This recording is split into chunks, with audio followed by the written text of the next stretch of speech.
a manner of response to a comment on a somewhat quote unquote all over the place uh, recording on Dasein.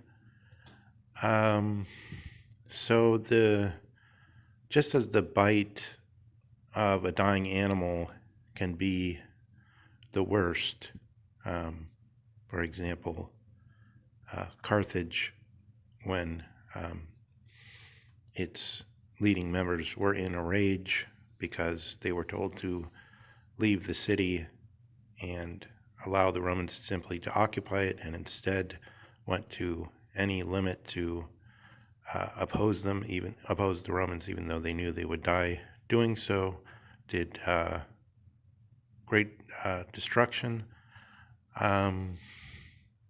Dasein is set against this dying notion of subjectivity, which at the same time is seemingly raging over everything with greater and greater force.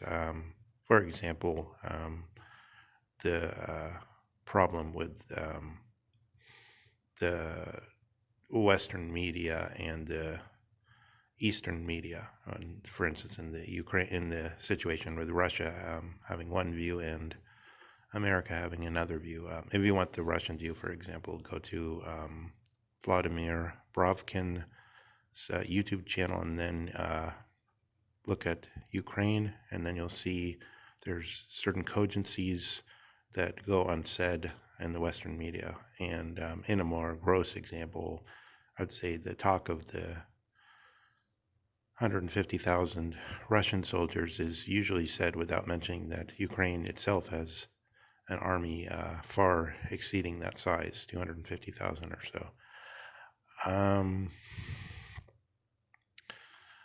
So I think that the desire to define is only possible for a subject which is moving towards scientific or conceptual definitions or building concepts. So we remembered, the Deleuze and Guattari came out with that book about how they explain what the end of metaphysics is, or what, actually I think it just says what philosophy is, where they say philosophy is the concept making.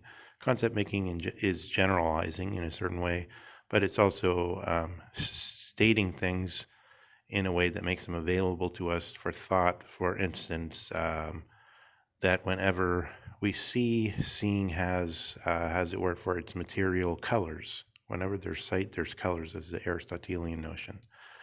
We move from the touchable world that we're moving around in, the Zuhanden.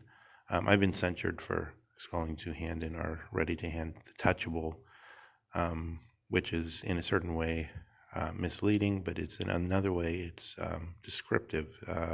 We're in the touchable spatial world, and then we move to the conceptual world. We're in the world where we don't quite know what's happening, but we know how to get along, as it were, in a solipsistic or fugue state.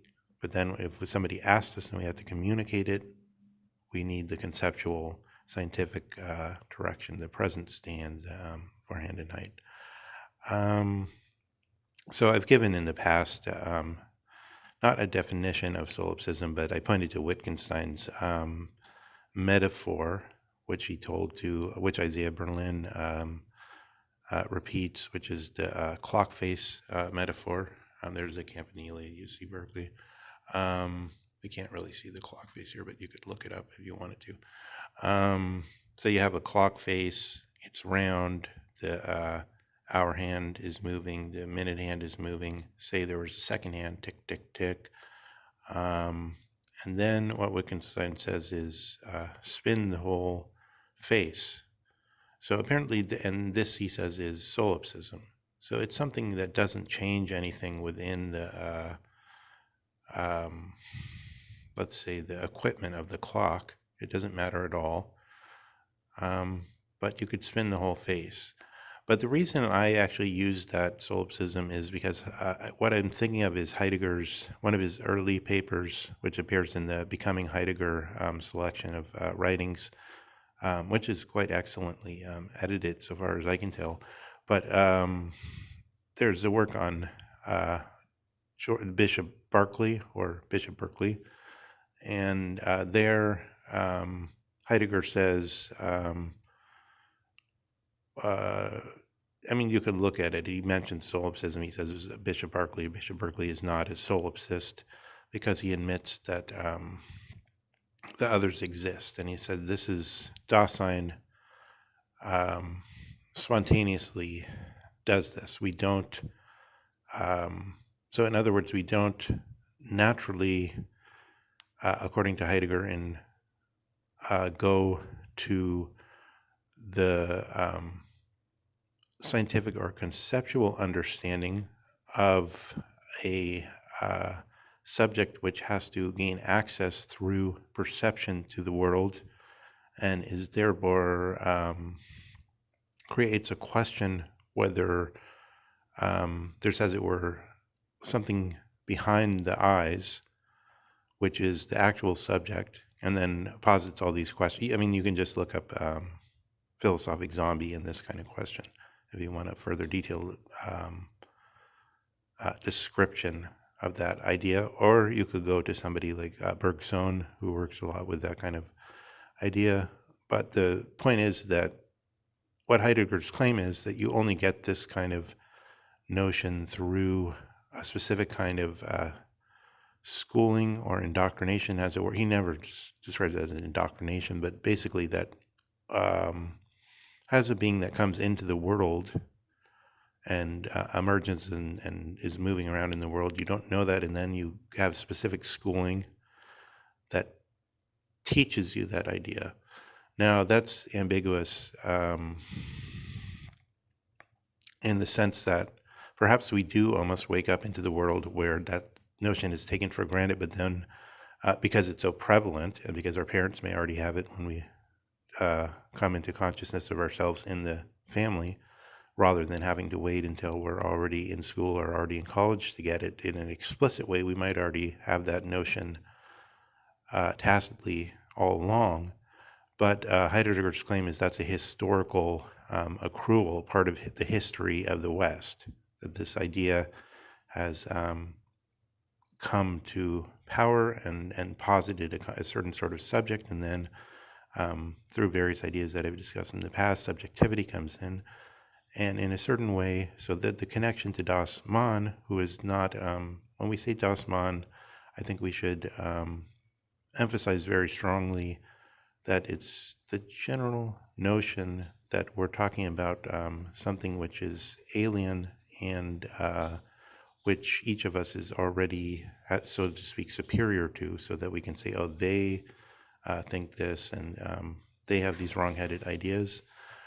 Rather, it's that we're talking about ourselves. So that the point is that the inauthentic and the authentic are both ourselves, but the authentic is meant to mean that through rethinking the Western tradition, we see that we've had this historical accrual, which is ourselves and part of our, let's say, instinctual, unconscious way of seeing things. Or by unconscious, I don't mean that we don't experience it, but that we're not aware of certain, let's call it prejudices or certain accruals of ideas. We're not aware of them, but we just take them to be, it's more like we take them to be our own notions.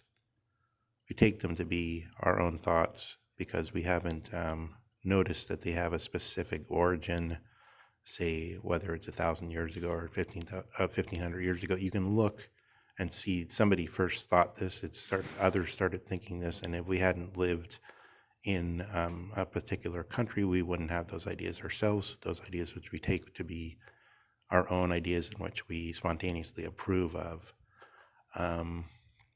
So sifting out what is a Das Mann notion and what is genuinely our own notion isn't actually that transparent in activity. And the way to do it, according to Heidegger, is to go back to the about 2,600 years ago and looking at the first accrual of conceptual thinking in the West, Thales, Anaximander, and people that came before Socrates and Plato, and then think through Socrates and Plato, and then think through all the conceptual thinking up into our own time, and then see how much of it is things that we have been taking for granted, and even, like I said, even really that we take it to be things that we on our own approve of and are our own notions. But in fact, they've come in through the past. And so we, by deconstructing, so-called, we investigate that and see if we really, as people standing on our own 2 feet, as it were, approve of those ideas, and those are ideas to be our own ideas, or whether they perhaps don't match the world, or Dasein, as it were. They don't match the being that we encounter directly. If we give a formal definition of Dasein, then we give a conceptual statement, which is perhaps already not what is wanted. If we give a phenomenological description, we then also start in a way which is perhaps wrong, but a closer sense of what this, Agamben says that the Dasein is just an opening, the Lichtung, as Heidegger puts it, lighting. But Lichtung doesn't mean just lighting, but it's like a clearing in the forest. Heidegger is very comfortable in the forest areas where he grew up, and that's that plays a role in his thinking, is that you start somewhere in a certain place, such as in a rural area, and then you see a city area and you contrast it, and this brings you a certain awareness. This notion of contrast plays a big role in his thinking. So we can try to get further, let's say, insight into what Dasein is, but and one way of doing that is through making conceptual general statements about it, but that would in a way bring us outside of what we want to say when we say existence.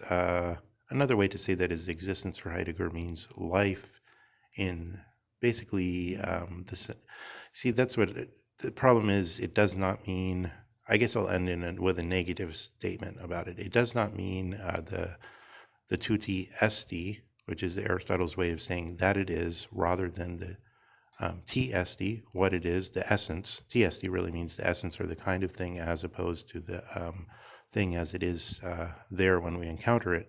But it's rather that Dasein wants to say the whole thing prior to this split.